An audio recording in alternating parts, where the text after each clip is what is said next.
Hello friends, Anil Rajguru here और आप देख रहे हैं Anil Rajguru merger dynamics vision. अभी तक आप लोगों ने चैनल सब्सक्राइब नहीं किया तो प्लीज़ उसको सब्सक्राइब कीजिए और बेल का आइकन दबाना आप बिल्कुल ना भूलिए।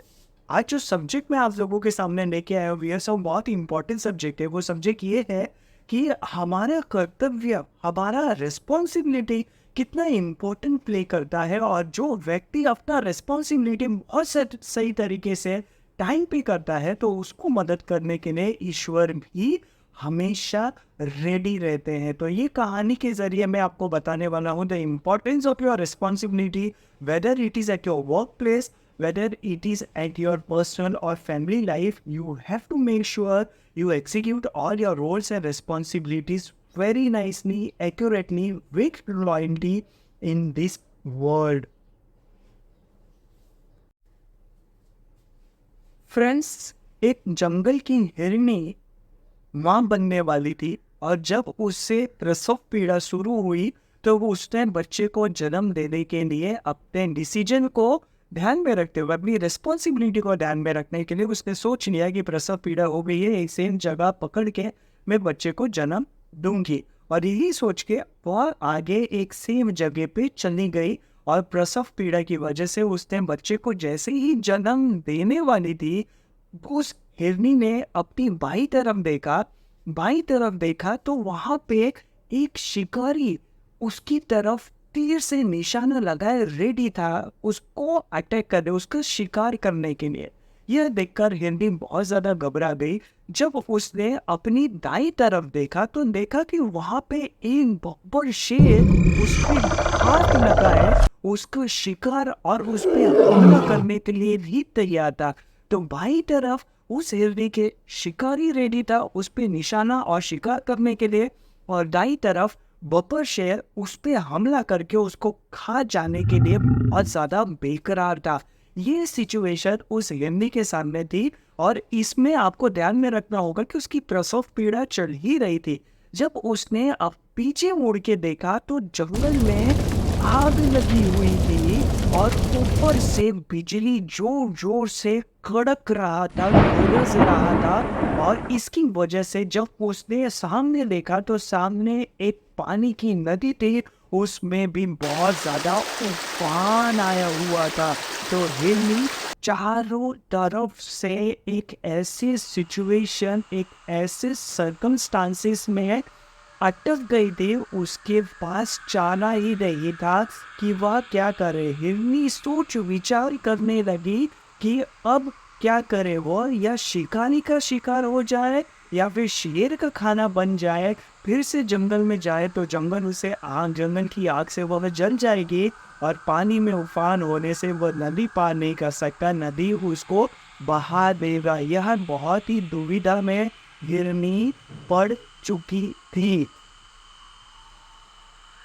फिर हिरनी ने अपनी आंखें बंद की, ईश्वर को याद किया और यह डिसीजन लिया कि चाहे कितने भी प्रॉब्लम्स आए, मेरा कर्तव्य, मेरा काम, मेरे रोल्स एंड रिस्पॉन्सिबिलिटी ये है कि मुझे बच्चे को जन्म देना है, और मैं बच्चे को जन्म दूंगी। मेरी रिस्पॉन्सिबिलिटी जो है वो मैं पहले करूंगी, प्रॉब्लम्स पे बाद में फोकस करूंगी, जो होगा देखा जाएगा। तो उस हिरनी ने वैसे ही किया।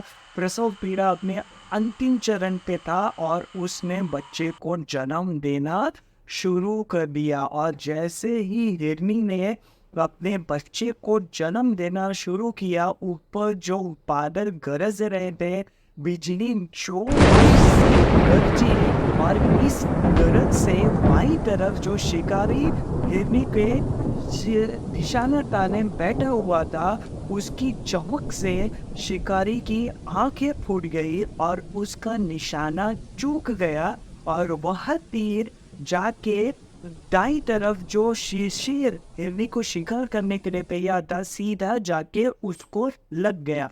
और जब शेर को तीर लगा तो इससे शेर इतना ज्यादा घबरा गया।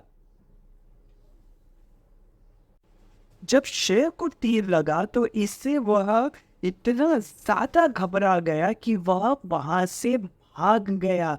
तो शिकारी अंधा हो गया, शेर वहां से भाग गया, और बादल गरजने और कड़कने से जो जोरदार तूफान और बारिश आया, जिससे जंगल में लगी आग भी बुझ गई। और जब हिरनी ने देखा कि शिकारी उसके पास नहीं है, शेर उसके पास नहीं है, जंगल में लगी हुई आग भी बुझ गई, तो उसने अपने नए नवजात बच्चे को सहलाया और खुशी खुशी जंगल की तरफ, अपने घर की तरफ चली गई। और जाते जाते हिरनी ने ये ऊपर वाले का, भगवान का शुक्रिया जरूर किया, जिसने उसे इस सिचुएशन से बाहर निकाल लिया।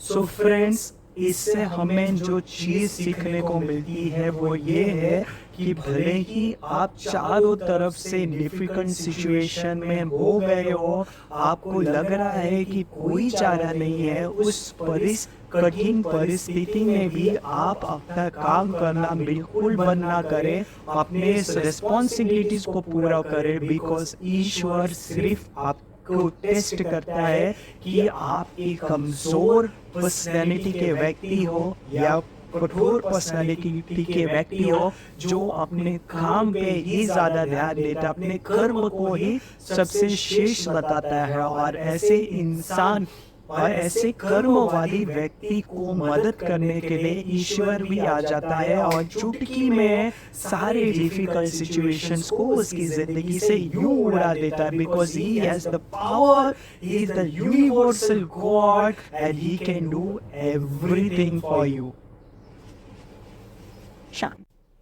Thank you for watching, guys. This is Anish Rajguru. So Merger Dynamics Vision.